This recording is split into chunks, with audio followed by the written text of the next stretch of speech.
moments de panique quand tu le sens plus bouger.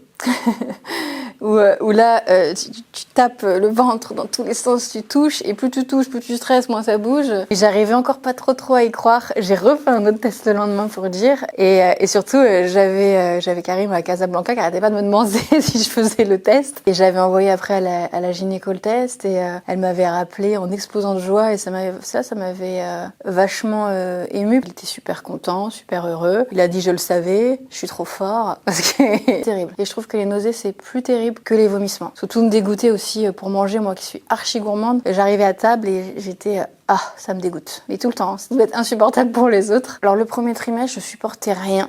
Mais quand je vous dis rien de rien, c'est rien. Et les seules choses que j'arrivais à manger, c'était du pain de mie avec du samouré. J'en ai pas remangé au-delà du premier trimestre, mais ça a vraiment... En tout cas, je m'en souviendrai de... Quand je vois le samouré, je pense que ça va me marquer pour toujours.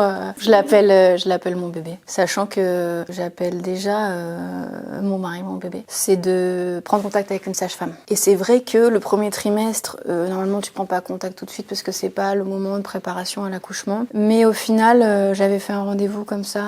avec une femme, parce qu'à ce moment j'étais au Maroc, et c'est vrai que toutes les questions que tu te poses, que tu intériorises et que tu osais poser à personne, elle a tout allégé un petit peu. Quand j'avais des questions, j'ai sollicité, mais j'ai pas eu ça de gens qui donnent des conseils sans que t'en demandes en fait. Mais par contre, c'est très appréciable.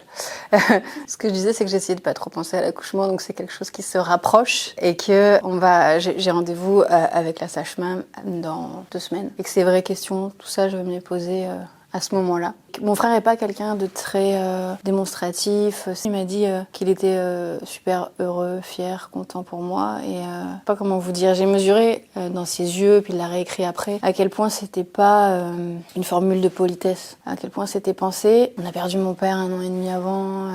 Il reste la seule chose qui me relie aussi à mon papa, à qui je peux pas parler. Et du coup, je pense qu'ensemble, on a mesuré.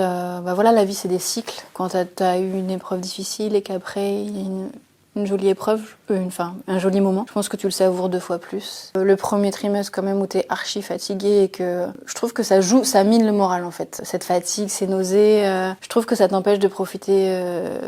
Du coup tu penses moins à ta grossesse, t'es plus en train de subir. Et aussi les moments de panique quand tu le sens plus bouger.